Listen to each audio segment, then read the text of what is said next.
제3처 십자가의 길. 예수님께서 사내들인에 의해 유죄 선고를 받으심. 70명의 제사장 및 서기관과 1명의 대제사장으로 구성된 사내들인 공회는 빌라도에게 예수님을 처형해 달라고 요구했습니다.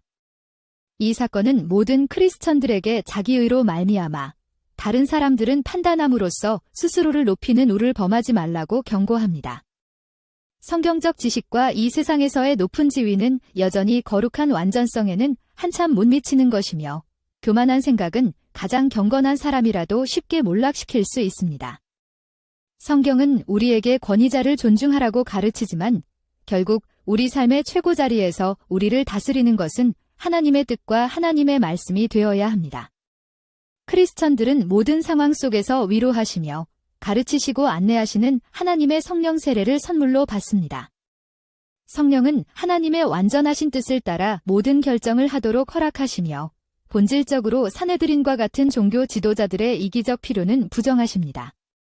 유대 백성들이 사내들인에게 최고의 종교적 권위를 위탁했기 때문에 사내들인의 많은 제사장들과 서기관들 사이에서 부정부패가 발생했습니다. 그래서 예수님께서 그들의 권위를 흔드는 교리를 가르치기 시작하셨을 때 그들은 예수님을 상대로 음모를 꾸몄으며 결국 로마 정부에게 예수님의 십자가 처형을 요구하기까지 했습니다. 제4처 십자가의 길. 베드로가 예수님을 부인함.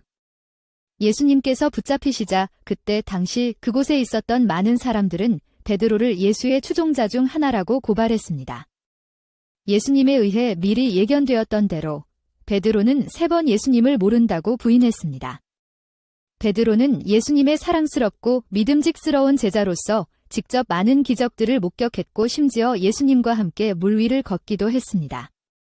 그랬음에도 불구하고 베드로는 자신도 붙잡힐지 모른다는 두려움 때문에 예수님을 부인하는 인간적 연약함을 드러냈습니다. 전 세계의 크리스천들은 여전히 언어 폭력으로부터 구타와 죽음에 이르기까지 사회 속의 불신자들에 의해 박해와 수모를 당하고 있습니다. 사람들은 로마인들이 자기와 예수님과의 관계를 알면 어떻게 될까 두려워 예수님을 부인한 베드로에 대해 독선적으로 판단할지도 모르겠습니다. 그러나 성경을 믿으면서 공적이건 사적이건 차별에 직면하여 자신들의 믿음에 대해 한 번도 침묵하지 않았다고 말할 수 있는 크리스천들이 얼마나 될까요? 그러한 침묵은 인간적 연약함을 보여줍니다. 베드로의 믿음은 당시 근본적으로 성령의 내주하심이 없었기 때문에 불완전한 믿음이었습니다. 오순절에 믿는 자들의 마음속에 거하시는 성령이 오신 이후로 베드로는 용맹한 믿음의 사자가 되었으며 주님을 선포하는 데 있어서 다시는 두려워하지 않았습니다. 제5처 십자가의 길. 예수님께서 본디오 빌라도에게 재판을 받으심. 오늘날의 법적 기준으로 볼 때 특히 예수님에 대한 어떤 실질적인 증거도 제출될 수 없었으므로 예수님은 어떤 법정에서도 유죄 선고를 받으셨을 것 같지는 않습니다. 본디오 빌라오는 예수님께서 하신 일 중에서 어떤 잘못도 찾을 수 없었기에 예수님을 풀어주기 원했으나 사내들인 사람들은 빌라도에게 예수님의 처형을 명령하도록 요구했습니다. 엄격한 모세 율법과 전통에 따라 통치했던 사내들인 사람들은 예수님을 자기들의 유대인 통치권에 대한 중대한 위협으로 생각했습니다. 예수님은 사람들에게 구원이 하나님의 은혜로 말미암는 것이지 사내들인에서 정한 많은 가르침을 지킴으로 말미암는 것이 아니라고 가르쳤고 그러한 가르침은 종교 지도자들의 권위를 약화시켰을 뿐만 아니라 그들의 생계에 심각한 위협을 가했습니다. 오늘날에도 우리 자신의 노력이 아닌 하나님의 능력과 택하심에 의한 구원의 메시지는 인기가 없습니다. 타락한 본성을 가진 인간은 언제나 자기 스스로 구원을 성취하고 싶어 하거나 적어도 그 안에서 일부라도 역할을 맡아 영광의 일부를 차지하려고 합니다. 그러나 구원은 주님의 것이며 아무도 그 영광을 나눌 수 없습니다. 제6처 십자가의 길. 예수님께서 채찍질 당하시고 가시 면류관을 쓰심. 여기서 언급되는 치유는 영적 치유 또는 죄로부터의 치유입니다. 죄에 대한 용서, 하나님의 은혜를 회복하는 것은 종종 치유의 행위로 표현됩니다. 마리아가 예수님을 낳기 500년 전에 이사야는 예수님께서 우리의 죄악 때문에 상처를 입으실 것이고 우리의 허물 때문에 멍이 들 것이며 그가 채찍에 맞으심으로 우리가 나음을 입을 것이라고 예언했습니다.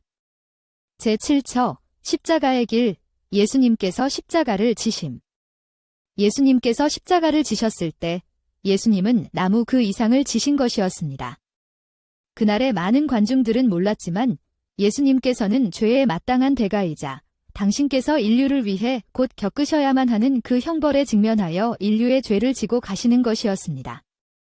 예수님은 마태복음 16장 24절에서 누구든지 나를 따라오려거든 자기를 부인하고 자기 십자가를 지고 나를 따를 것이니라 라고 권고하십니다. 예수님께서는 또한 이것이 선택이 아니라고 말씀하십니다. 또 자기 십자가를 지고 나를 따르지 않는 자도 내게 합당하지 아니하니라.